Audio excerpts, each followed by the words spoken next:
শীত এসেছে, ঘরে ঘরে ঠান্ডা, সর্দি, কাশি লেগেই থাকে। আর সবচেয়ে কষ্টদায়ক হচ্ছে কাশিটা।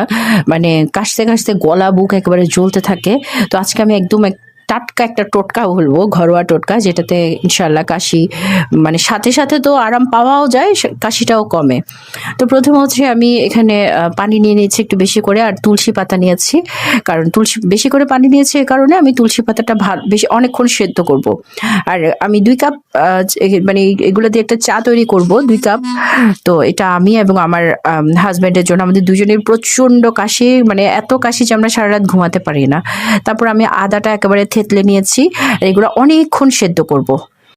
তুলসী পাতা হচ্ছে কাশি ও সর্দি কমাতে খুবই কার্যকর। গলা জ্বালা, খুসখুসে মানে ভাবটা কমায়, জীবাণু ও ভাইরাসের বিরুদ্ধে কাজ করে, তারপর শ্বাসনালী পরিষ্কার রাখতে সাহায্য করে, ইমিউন সিস্টেমও অনেক শক্ত করে। আর আদার উপকারিতা হচ্ছে অতিরিক্ত কাশির কারণে যে গলা জ্বলে, মানে প্রদাহ যেটাকে বলে, ইনফ্ল্যামেশন, সেটা কমায়, গলা ব্যথা জ্বালা দ্রুত কমায়, কফ পাতলা করে দেয়, বুকে জমে থাকা ঠান্ডা কমায়, হজম ভালো রাখে।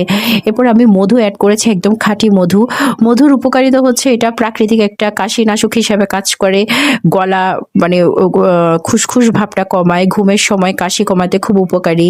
তারপর হচ্ছে অ্যান্টিব্যাকটেরিয়াল গুণও আছে মধুর মধ্যে, আর শরীরকে মানে শক্তি দেয়। আর এখানে আরেকটা ব্যাপার হচ্ছে, মধুটা আমরা সবসময় মানে একদম যখন চুলাতে আমরা মধুটা দিয়ে দিব না, মানে এটাকে আমরা বলক আনবো না, এটা পরে আমরা অ্যাড করবো, যেমনটা আমি করেছি। কারণ অতিরিক্ত গরমে মধুর কার্যকারিতা কমে যায় আর কি।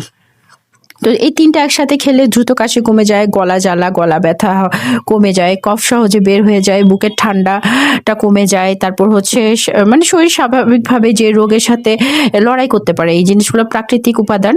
আর খাওয়ার সাথে সাথে যে উপকারিতা পাওয়া যায় সেটা হচ্ছে গলা মানে অতিরিক্ত কাশির কারণে যে গলাটা জ্বলে, সেই জ্বলাটা কমে যায়। ভিডিও ভালো লাগলে লাইক দিয়ে দিবেন।